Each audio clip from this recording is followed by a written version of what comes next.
This is another in a series of videos on hermeneutics, the art and science of how to interpret the Bible. By me, I'm Dr. Joe Sprinkle. Today's video is on the application of Scripture. It's not enough to figure out what the Bible meant to the original hearers. Ultimately, our goal is to figure out what it means to us today. And this is not easy, however, not as easy as one might suppose. For example, one cannot simply apply the commands to Israel to sacrifice the Passover to us today. So, how do we know what to apply and what not to apply? And application involves a question of what we believe and how we behave. Application is where the rubber hits the road. Again, it takes us from what the text meant to the original readers to what it means for you and me today. There are certain factors that would limit the application to specific limited audiences. So, for example, some scriptures are limited by the context to a particular audience. Jesus said, according to Luke 9, verse 14, divide the crowd in the groups of 50 before feeding the 5,000. Now, one should not read this as a universal command, as if churches should not grow any larger than 50. It was instead a practical instruction that for a particular group of people, that they should be divided up into groups of 50. And so far as direct application goes, that command was meant for the crowd in Jesus's day and not particularly for us.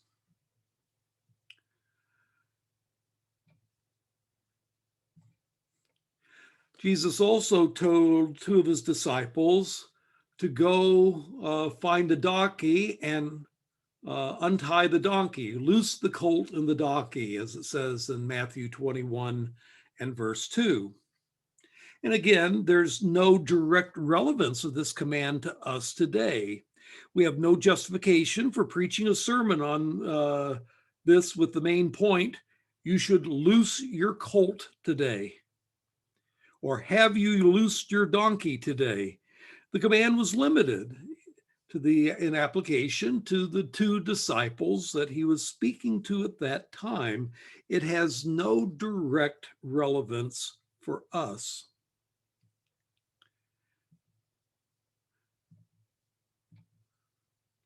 Now, some commands address very specific circumstances that make it hard to apply. When Paul deals with the Corinthians over the question of meat sacrifice to idols, what should you do about whether or not you could eat meat that had been sacrificed to idols? Well, it's hard to apply what Paul says about this for Christians today, say in the United States, because you can't go to the grocery store and find meat that had been previously sacrificed to idols. It just isn't an issue that even comes up. The whole Old Testament is also written under a very different circumstance theologically. The laws of the Old Testament are written directly to Israel, but at best indirectly to us. There might be moral and spiritual principles in the laws, but those moral and spiritual principles don't always get applied in exactly the same way, as in the command to keep the Sabbath day. Well, the Sabbath was from Friday evening to Saturday evening, and we don't have to keep the Sabbath that way, although the principle behind it still might apply, setting aside time for God and setting aside time for rest and recuperation. And so, most of the laws in the Old Testament are given to a different time, a different covenant, a different circumstance, both historically and theologically. So how can we transcend the specific circumstances that many texts are found to be in? And the answer is to look for underlying moral or religious principles in every teaching of Scripture.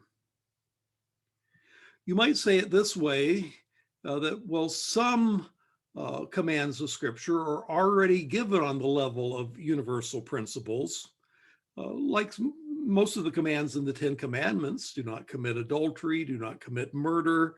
Those are kind of universal principles, and so you don't need to principalize those since they're already given in that form.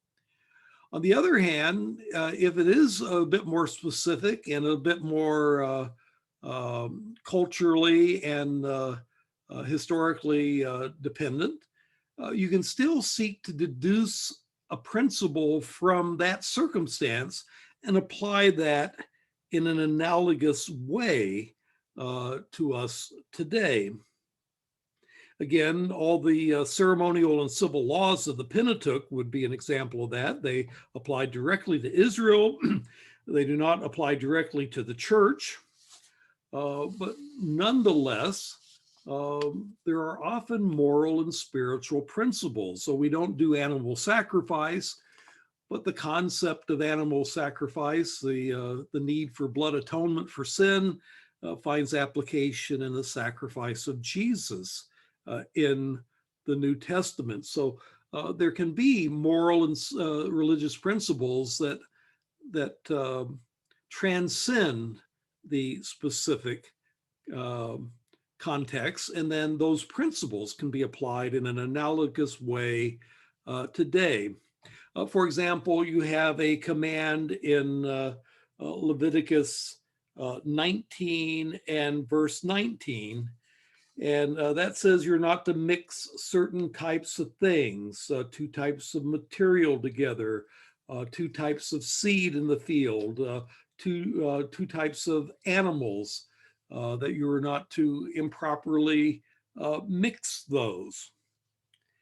And particularly the wearing two types of material on a garment is one that would be violated by many of us today. You might have two types of material, say on a jacket, partly out of cotton, partly out of polyester or something.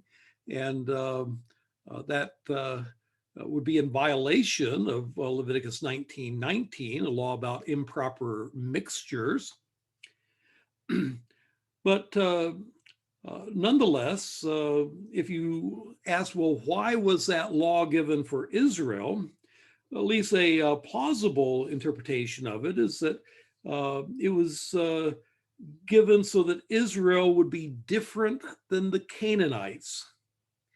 That the Canaanites were doing these sorts of things, and to emphasize that they were to be holy, to be set apart from the nations. They were not to wear two types of material together. Now, under the new covenant, we don't have to apply that, but still the principle of holiness, of being separate from the world, still applies. And so, again, there's still an application under the new covenant, though it's not a literal or a direct application. It has to be a principalizing application, finding a moral and religious principle in that specific law that was limited to Israel at the time of in the Old Testament. Now, there is a danger, however, in doing principalization. It's a valid principle, it's a valid method for finding application in teachings that otherwise are too specific, or circumstances that are too different to apply directly, but it can be misused. It could be used to avoid the plain sense of a biblical command. And the way that you would do that is that you can concoct some imaginary circumstance for why this particular command does not apply, and then say, well, then it doesn't apply to us today because we are no longer in that particular circumstance. And some of the sexual regulations in the Bible would come under this danger. So let's say a command against committing adultery or a command against homosexual acts. You might say, well, those commands are limited to a particular circumstance. Is talking maybe about promiscuous actions or actions with a minor or actions for Israel only, but not for people outside the land or whatever, to try to make it so specific that it doesn't apply today. And that could cause you to fall into what we call a dogmatic approach. A dogmatic approach is where you have a preconception of what you would like the text to be able to say, and then you simply read that belief into the text. And this principalizing method and concocting a hypothetical circumstance that would explain why the command could apply at the time it was given, but not apply to us, fits that precisely at times. And so you need to be careful of falling into a dogmatic approach where in an eisegetical way, you read into the text ideas that are alien to it. Now, the way you can avoid doing that is by using the concept of analogy of scripture that we discussed in another video that you have to take the teaching of scripture as a whole on a topic to inform us on any particular passage on the topic, and that will help us to avoid this kind of abuse. Well, what kind of questions might one ask in order to seek a personal application of a text? And these questions actually came from a handout I was given in a Bible study when I was a freshman in college, and somehow I kept them for years and eventually incorporated them into my hermeneutic notes because I did find them somewhat helpful. I'm not sure of the original origin of them, but I pass them along to you for your consideration. One question you might ask, well, the general question is, well, what does this passage teach me about what I should believe? What doctrine is it teaching? And then secondly, what does this passage teach me about how I should live? And that would involve ethics. So what do I believe and how shall I live? And as you ask that question of whatever text you're reading, in some cases, answers come forth rather easily. In other cases, again, you may have to look for moral and spiritual principles in order to deduce an application. But now let's go to some more specific questions that you can use to probe the application of a text. Is this text something that provokes me to worship God or Christ? Are there things about God or Christ in a text that causes me to meditate on him, to relate to him better, to praise him? And once this is determined, it would be good to apply that by pausing and thanking God for that truth that provokes you to worship. Another question, does the text give me truths to be believed? Doctrine is important since what one believes will affect how one lives. And what truths or doctrines does a text teach about God, say, or about salvation, or about right or wrong, or about anything else? And once this is determined, you should apply the text by believing the truths or reaffirming the truths that it states. Third question, does the text remind me of attitudes of mine that need to be changed? As I consider this text, does it speak to me concerning my attitudes? Now, of course, this step is subjective. One's attitudes differ from another person's attitudes. So the same text may speak to me because my attitude is wrong, but not speak to you because your attitude is okay. Application here is purposing to adjust one's attitude in accordance with the way the text directs me. Yet another question is, does the text suggest actions to take or avoid, or admonitions to be heeded? In some cases, there are specific commands that apply to all Christians, and others that may give implicit guidance as to how Christians ought to live. God may use some texts to speak to us in more subjective ways to reveal actions he would have us take in our specific circumstance. And we should respond to these by purposing to do what the text is guiding us to do. Yet another question is, does the text remind me of sins I need to confess and forsake? Sometimes the text will remind us of sin in our own lives. It may reveal to us directly or indirectly ways that we are falling short of God's standards and or are disobeying God's moral requirements. The response to this reminder of our sin is to confess it to God in prayer, to ask for his strength to avoid it in the future and the purpose to do better. Yet another question is, does the text give me examples to follow or to avoid? Many Bible texts, but particularly narrative texts, portray strengths and weaknesses in biblical characters. As we recognize the strengths of characters, we should seek to emulate those strengths.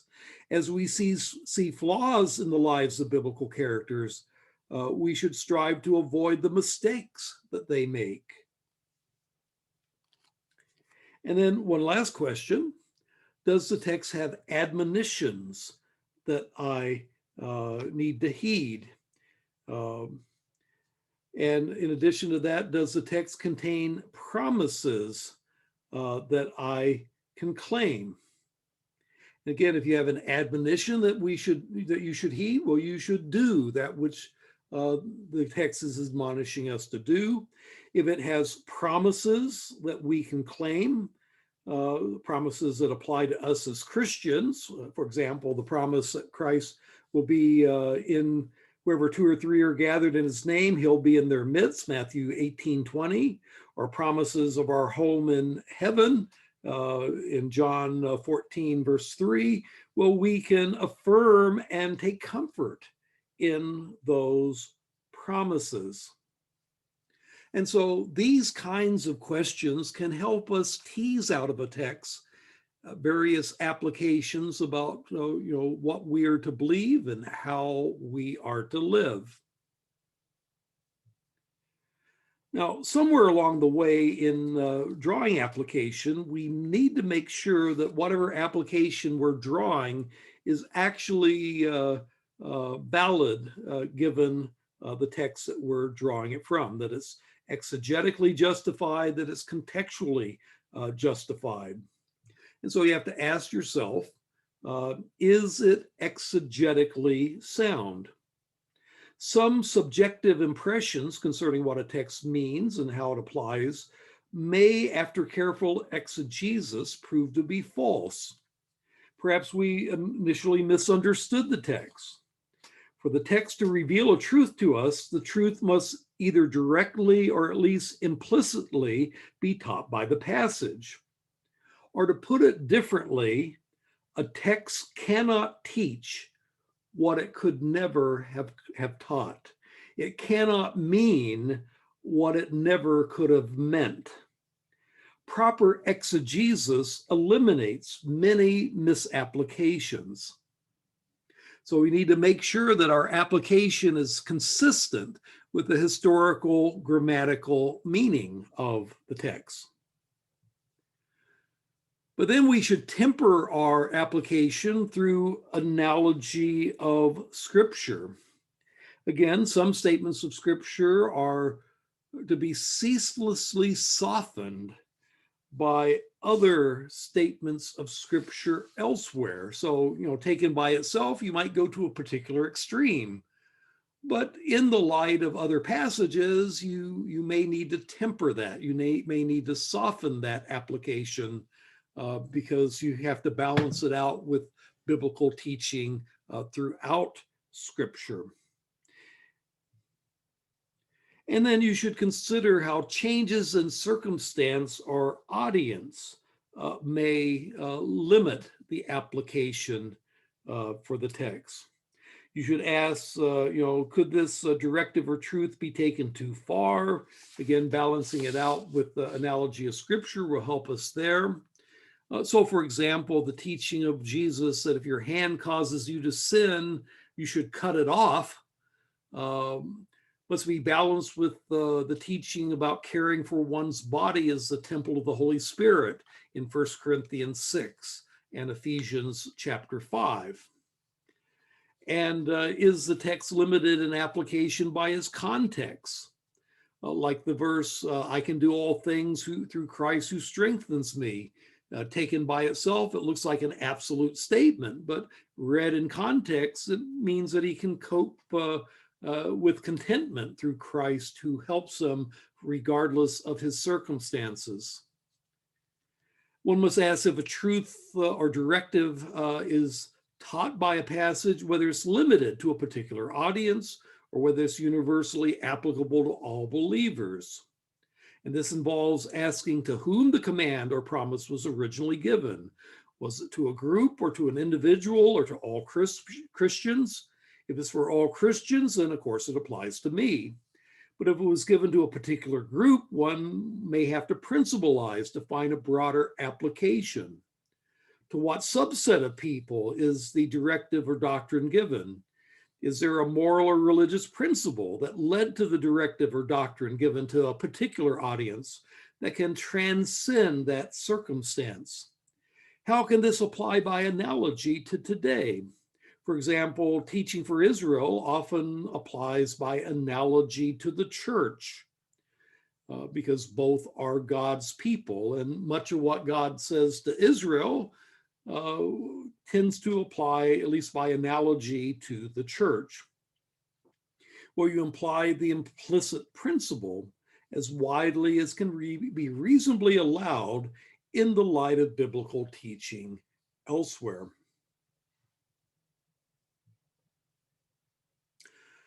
Now, I'd like to come back to the issue of cultural relativism, because cultural relativism is a concept that affects application, or at least can affect it. How much of the teaching of Scripture is culturally relative? That is, how much is it true that some commands of Scripture no longer apply today because the culture has changed? Now, there are certain cases that most Christians agree that, well, the application has been modified because of the cultural setting. The most famous of this is the command, actually repeated five times in the New Testament, greet one another with a holy kiss. And that kind of holy kiss would have been men and men, women, women, men and women. It was a common cultural way of greeting each other, greet one another with a holy kiss, although it does have to throw in the word holy, because there can be some not so holy kisses that are possible as well. Well, we who live in Western English speaking cultures tend not to apply that literally. Very few of us, when we go to church on Sunday, greet one another literally with a kiss. Now, one could principalize it. Well, what did it mean in that cultural setting? Well, in that cultural setting, greeting each other with kisses was a way of affectionately greeting one another. And so we could, transcend that command to affectionately greet one another. Now, if you were in a French or Arab culture where kissing on the cheek is culturally acceptable, well, then you would apply it literally. But in, say, an American culture, you could still fulfill the spirit of this command without imposing what would seem a culturally inappropriate letter of it. Um, Although one wonders if perhaps it also says something about the coldness of Western uh, English speaking culture that we have a problem with applying this literally. But in any case, you could get the spirit of the command without applying the letter. And you would say that, well, this particular application of it was relative to the cultural setting. Well, what about a little more controversial commands like, wives be subject to your husbands, 1 Peter 3:1, or let the women keep silent in the churches, 1 Corinthians 14:34. This is a bit more controversial. Traditionalist Christians would say, well, no, that is kind of a universal command that applies regardless of cultural setting and should be practiced in the churches where there's a subordinate role for wives within the churches. Whereas others, egalitarian Christians, including evangelical egalitarian Christians, would see these commands, like greet one another with a holy kiss, as culturally relative as well. Let me give you a related example. It's kind of a case study. You have in 1 Corinthians 2, verses 2 through 16, a section about head coverings. And I'll quote it from the NIV. It says, now I want you to realize that the head of every man is Christ, and the head of the woman is man, and the head of Christ is God.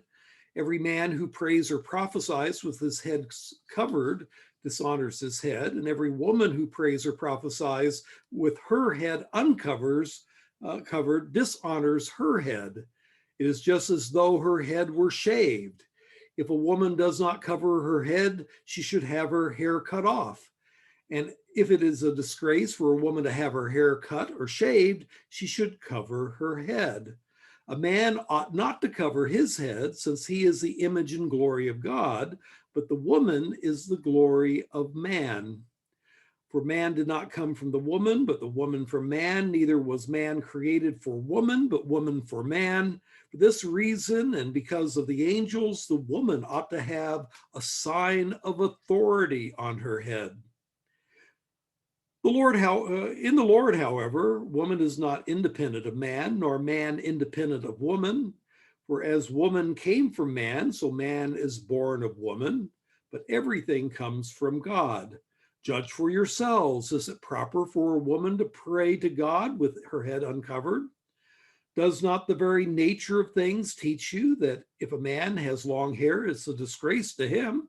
But if a woman has long hair, it is her glory, for long hair is given to her as a covering. If anyone wants to be contentious about this, we have no other practice, nor do the churches of God. Now, in this particular passage, there's a couple of exegetical issues that have to be resolved before we have any hope of applying it. One question is, what is the nature of the head covering? Is it talking about a veil that would cover the head, or perhaps cover the face as well as the head? Or is it talking about the woman's hair as her covering? In which case it would be a rather different interpretation. One interpretation involves interpreting as hair is talking about bound hair versus loosed hair. In fact, the NIV actually has an interpretation that makes it having to do with hair that they put in the margin. There it says, starting in verse 4, every man who prays or prophesies with long hair instead of with his head covered, it says with long hair dishonors his head, and every woman who prays or prophesies with no covering of hair on her head dishonors her head. She's like one of the shorn women. So, what kind of head covering are we talking about? A hat or a veil or the like, or is it the hair itself? Maybe bound hair versus loosed hair. And regardless of that, well, how exactly are we to apply it? By the way, the veil interpretation is the more traditional interpretation. According to this view, Paul was admonishing the women at the church in Corinth to wear veils, even though some were neglecting the practice. The veil is only named in verse 15, where it speaks about, but if a woman has long hair, it is her glory. For long hair is given to her as a covering. That's actually the word for veil, but that's the only place that actually uses that term. That's the Greek word peribolaion, which means a throwing around the head in the sense of a covering. But anyway, according to this interpretation, Paul is saying this, just as women by nature normally have longer hair than men that covers their head, so nature itself teaches women that they ought to wear a veil or some sort of scarf as a covering over their heads. Now that complicates application. And so, whether it's a veil or whether it's a hair, perhaps a bound and loosed hair, a view that was defended by James Hurley, Man and Woman in Biblical Perspective, some years ago. Those are complications that make this passage difficult both to interpret as well as to apply. But how could you apply it, even given these ambiguities? Well, you could say it's all culture, and therefore in today really no application. Some have argued that in this culture, an uncovered head was, say, associated with prostitution. So the prostitutes did not bound their hair or did not cover their hair, but they just had it loose. And so that indicated that you were a loose woman, and therefore women, wives, respectable wives, ought not to adorn themselves in that way at that time. Or alternatively, uncovered heads might be a symbol of disrespect for the marriage relationship. But since uncovered heads, whether it be veils or hair, do not convey any such symbolism today, and because of the need culturally to submit to husbands is no longer applicable in modern Western culture, the whole head covering matter could be ignored today as all culture and no application directly for today. Alternatively, you could say, well, no, it should be all application and no culture. When I was a young Christian, I was a member of a group of churches known as the Christian Brethren or the Plymouth Brethren. And they, along with Mennonites today, in principle, try to apply this command about head coverings literally by having their women wear coverings over their hair. And this assumes that veil is what is meant. Obviously, if the hair interpretation were to be taken, the passage would discourage women from short man-like hairdos. But you could apply it directly in either way. You should have bound hair, or you should not have short man-like hairdos if you take the hair interpretation, or you should have some sort of cloth on your head, and that would be a direct application, and say that, well, there's really no cultural limitation to the application to Christians today. But then you could turn it around another way and say, well, it's mostly application, but some culture. Again, the Plymouth Brethren and the Mennonites actually are doing that because the likely interpretation for the veil is that it covered the face as well as the top of the head. And neither Plymouth Brethren nor Mennonites veil the entire head, including the face. And so what I would say is that they think they're doing all application and no culture, but they have made some cultural accommodation. Also in an earlier age, women wore hats for the same reason, to apply this commandment, even though it's not the same thing that's described in 1 Corinthians 11. It would at least be a step in that direction. So mostly application, but some culture.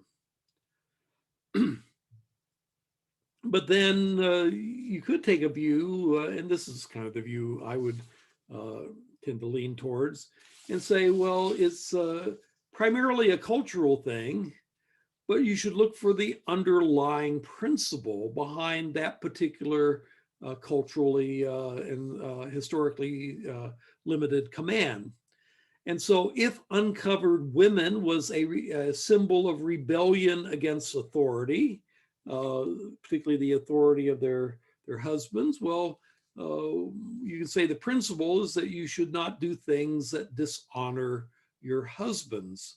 Likewise, if it was a symbol of immorality, as in prostitution, well, then you should not do things that make you look like an immoral person. And that would be applying the principle, but not the letter of the command. Again, wives should avoid what dishonors their husbands.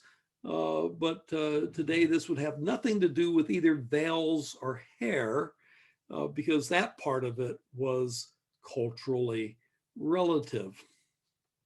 So that's the kind of thing that you have to do to think through whether or not a command is limited by the cultural circumstance. And of course, you have to do the full exegesis of the passage to know what the facts are before you can even do that. Well, this is my presentation on application of scripture in my series of lectures on hermeneutics, the art and science of interpreting the Bible. And my name is Dr. Joe Sprinkle.